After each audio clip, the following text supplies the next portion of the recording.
Thanks for watching CNN Student News, your commercial-free source for current events. I'm Carl Azus at the CNN Center. Today is a deadline for an international agreement involving a controversial nuclear program. On one side of the table, the Middle Eastern nation of Iran. It insists its nuclear program is for civilian power and other peaceful purposes. Members of the international community are concerned it could be used to make nuclear weapons. On the other side of the table, the U.S., the U.K., China, France, Germany, and Russia. They're considering lifting economic penalties, sanctions on Iran, if it puts a hold on its nuclear program. But as of last night, there were some hang-ups in the negotiations. One, how quickly will Iran be allowed to develop its nuclear program after 10 years? How quickly will other countries lift their sanctions?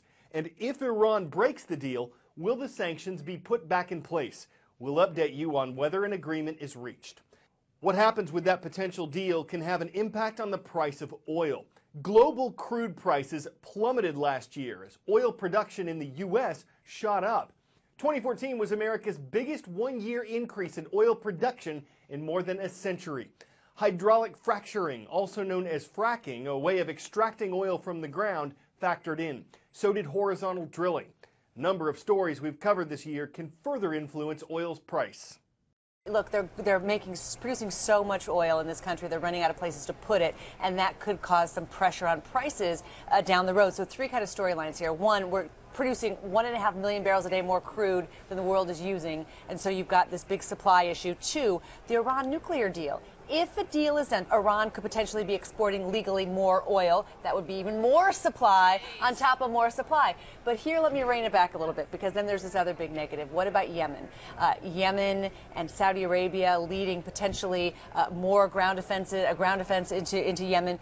Instability in the Middle East could cause oil prices to pop. Napoleon Bonaparte was known for being a conqueror, for the Napoleonic Code, for being nicknamed the Little Corporal, but he probably wasn't that little. History tells us that Napoleon was 5 feet 2 inches tall. Many historians say that's in French units, which were actually longer than British measurements. Napoleon's actual height was probably closer to 5'6", which would make him slightly above average for a man of his era. C'est fait au hasard. All right, when George Washington served as president from 1789 to 1797, he earned an annual salary of $25,000 a year. Great money back then. Since 2001, U.S. presidents have earned a $400,000 a year salary, plus they get an expense account worth $50,000. What's interesting is that many U.S. leaders had plenty of money to start with. Nowadays, it takes a lot of money to run for president. Just look back at the 2012 election cycle.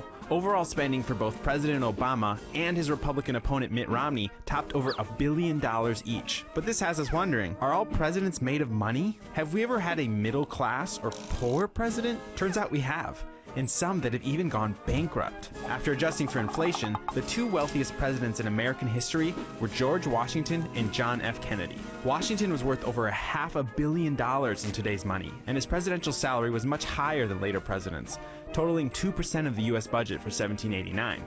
His 8,000 acres of farmland and Mount Vernon property accounted for some of his wealth. JFK's family was worth nearly $1 billion when adjusted for inflation. While he never inherited his father's wealth, JFK's family was one of the wealthiest in America, and all of his wealth came from a shared family trust. But there have been presidential hardships, too. Abraham Lincoln was in complete poverty after a sour investment in a general store that went bankrupt. He was paying down debts into the 1840s. President Harry S. Truman was relatively poor all of his life and took a major hit after a clothing store he owned went bankrupt. He and his wife were also the first two to officially receive Lyndon B. Johnson's famed Medicare program. But with the modern-day onslaught of book deals and speaking fees, a president's path to wealth and prosperity has become more clear. President Obama took office in 2009 with an estimated income of $5.5 million, thanks to book sales. Bill Clinton ranks in the top 10 wealthiest presidents in history. After leaving office, he has earned at least $104.9 million in speaking fees since 2001, and his wife, former Secretary of State Hillary Clinton, received an estimated $14 million as a book advance. And she gets more than $200,000 per speaking engagement. Together, their net worth hovers around $55 million.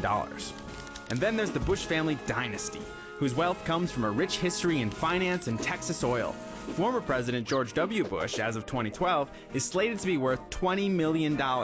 His brother, Jeb Bush, is said to earn at least $3.2 million for sitting on corporate boards and around $50,000 per speech.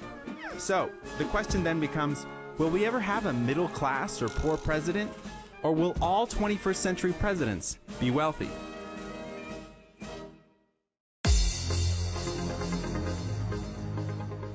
The capital of Egypt. It's the home of our third school in today's roll call.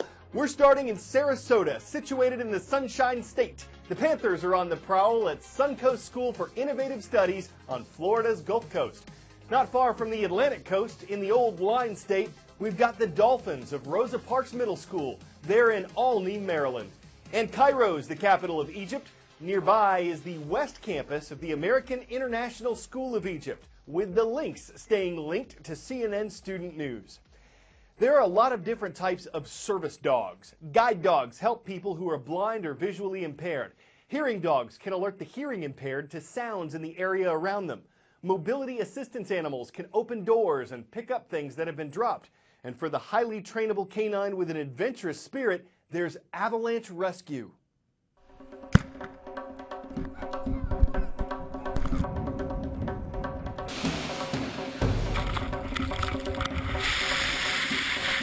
Every year, more than 150 people worldwide are killed in avalanches.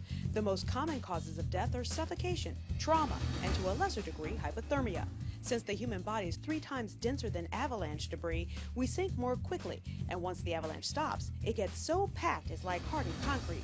That's why rescue dogs are so important. It would take rescue workers 4 hours to search a little over 2 acres. A rescue dog can cover the same terrain in just about 30 minutes. And does it matter if they've smelled the person before or not? It's like us using our eyes. I mean, they're running around smelling. We've trained them from a very young age to recognize that human scent and pursue it to the source. What makes a dog stand out to you and say that's the kind of dog that we need? We want a dog that's brave, that's got a lot of confidence. The entire search training that they do is just a big game.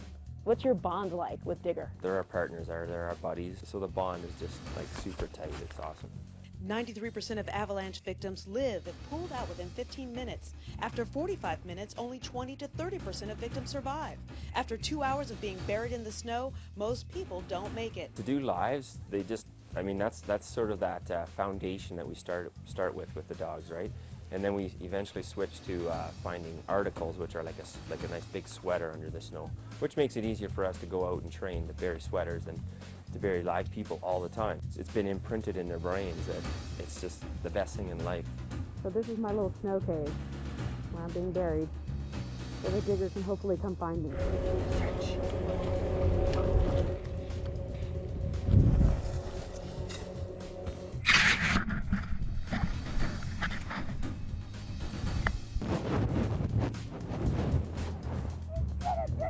He pulled me out. This is a very strong tug of war. He's got a good reverse, 4-wheel drive reverse for sure. What's the hardest part, though, of trying to rescue someone in an avalanche when you're working with a dog? To be fast, efficient, and also not expose your rescuers, your team, to undue hazard. If your group you're skiing with is not rescuing you from the avalanche, the chances of organized rescue being successful in a live find is pretty slim. James? James! Yeah, we got him.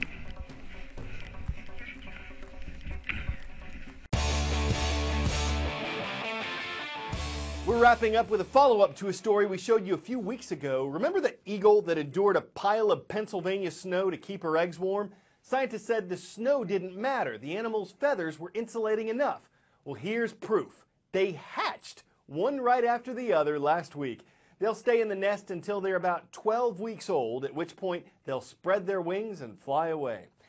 The parents took turns incubating the eagles. They're pretty egalitarian that way. It took an eagle amount of work, and all things being eagle, we'd say their future will soon take wing, even if they have to wing it.